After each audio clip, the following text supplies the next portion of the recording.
देखिए, आज हम लोग पढ़ेंगे बेसिक इंग्लिश ट्रांसलेशन अर्थात use of this and that. तो बात करें हम use of this and that का प्रयोग कहाँ पे करते हैं, तो नज़दीक की वस्तु के लिए दिस का प्रयोग करते हैं, जबकि दूर की वस्तु के बारे में बताने के लिए दैट का प्रयोग करते हैं। अब देखते हैं हम यूज़ ऑफ दिस का प्रयोग कहाँ पे करता है। तो जिन हिंदी वाक्यों में यह का प्रयोग होता है उन वाक्यों का अंग्रेजी बनाते समय दिस के स्थान पर यह का प्रयोग करते हैं। जैसे यह राम है, दिस इज राम। दिस और दैट सिंगुलर होते हैं अर्थात एक वचन होता है। या हम बात करें दिस और दैट की, तो दिस और दैट का प्रयोग केवल एक व्यक्ति के बारे में बताने के लिए किया जाता है, इसलिए इनके साथ सदैव इज का प्रयोग किया जाता है। अब देखते हैं हम दिस का प्रयोग हम समीप की वस्तु, जैसा कि हमने पहले ही कहा, दिस का प्रयोग हम समीप की वस्तु के बारे में बताने के लिए करते हैं। अब देख लेते हैं हम कुछ एग्जाम्पल। जैसे यह राधा है, दिस इज राधा। यह आम है, दिस इज मैंगो। यह शेर है, दिस इज लायन। यह चूहा है, दिस इज रैट।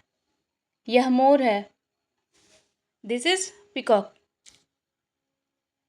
अब हम देखते हैं यूज ऑफ दिस में इंट्रोगेटिव सेंटेंस अर्थात प्रश्नवाचक वाक्य को।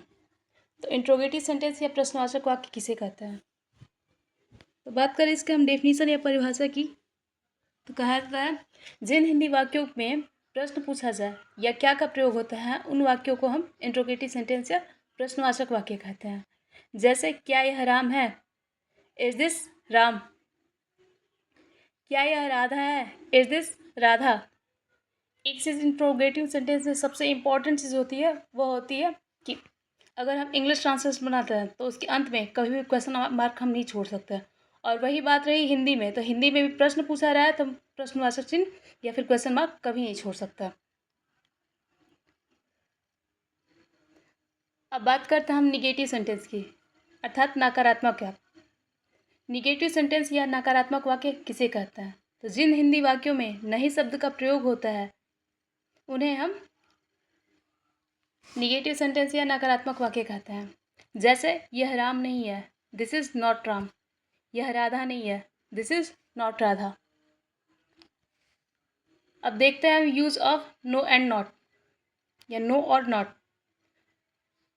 तो हम नो और नॉट का प्रयोग कहाँ पे करते हैं, तो जिन वस्तुओं को हम गिन सकते हैं, अगर हम बात करें यूज़ ऑफ नॉट में, तो जिन वस्तुओं को हम गिन सकते हैं उन वाक्यों में हम नहीं के स्थान पर नॉट का प्रयोग करते हैं।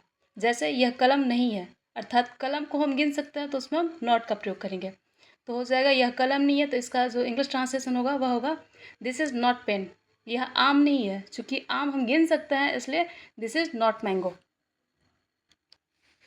अब बात करते हैं यूज़ ऑफ नो अर्थात नो का प्रयोग कहाँ पे करता है, तो जिन वस्तुओं को हम गिन नहीं सकते उन वाक्यों में नहीं के स्थान पर नो का प्रयोग करते हैं।